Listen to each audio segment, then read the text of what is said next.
Bonjour les créatifs et les créatives, bienvenue sur la toute première vidéo de ma chaîne. Alors si tu es intéressé par tout ce qui touche à la créativité, comme écrire des histoires ou inventer des jeux de société, tu es au bon endroit.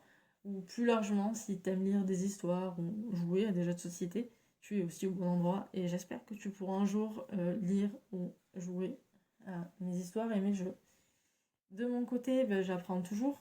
Je ne suis pas experte sur le sujet, je n'ai pas publié 50 livres ou 50 jeux. J'ai terminé 2 tomes et j'ai commencé plusieurs histoires. J'ai aussi inventé une bonne dizaine de jeux de société qui sont pour le moment dans un fichier texte. Et j'adorerais que tu y joues un jour ou que tu lises ou écoutes mes histoires. Donc si tu veux faire un bout de chemin avec moi, qu'on apprenne ensemble et voir ce que vont devenir mes projets, je t'accueille avec plaisir. Pour cette vidéo, je voudrais aborder le thème de l'origine de la créativité. Bon, il y a déjà des centaines de vidéos sur ce sujet, alors je vais pas te parler théorie. Si tu veux une liste de courses, ChatGPT fera bien mieux que moi. Moi, je vais te dire ce qui marche pour moi, ce qui a marché pour moi.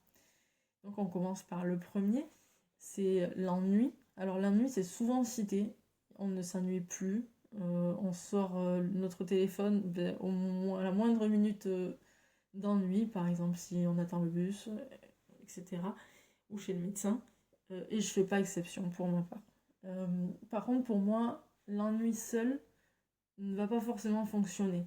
Pour avoir une toute nouvelle vidéo de roman, par exemple, ça va être plus une part d'ennui et une part de stimulation. Alors la stimulation, ça peut être n'importe quoi. Ça peut être une scène dans le métro, par exemple. Vous voyez des gens qui se disputent, vous entendez quelque chose, ou on vous parle. Ça peut connecter et vous donner une idée. Pour les jeux de société, un jour j'avais eu pas mal d'idées. Simplement, c'était la pénombre et je regardais depuis mon lit, je regardais le rideau de ma chambre et ça faisait un peu comme un damier. Et de là est né plein d'idées. Voilà. Sinon aussi, si j'ai déjà un projet commencé, un projet de roman par exemple, je vais y penser en tâche de fond, puisque si j'écris tous les jours, forcément je pense à mon idée. Et donc quand je vais aller me promener, la douche, ou faire les courses, ou n'importe, les idées vont venir toutes seules. Juste parce que je pense à mon projet. Et j'ai pas besoin de faire d'efforts pour y penser, c'est juste comme ça. Et bon voilà, donc cette condition est importante. Penser à son projet. Et dernier conseil est assez important, surtout note tes idées. Tu vas forcément te dire je m'en souviendrai. Mais non, la plupart du temps, tu te souviendras que tu as eu une super idée. Mais bonne chance après pour la retrouver. Donc moi je note ça sur mon téléphone, soit je m'envoie un texto, soit je note sur Notion par exemple, mais n'importe quel support fera l'affaire.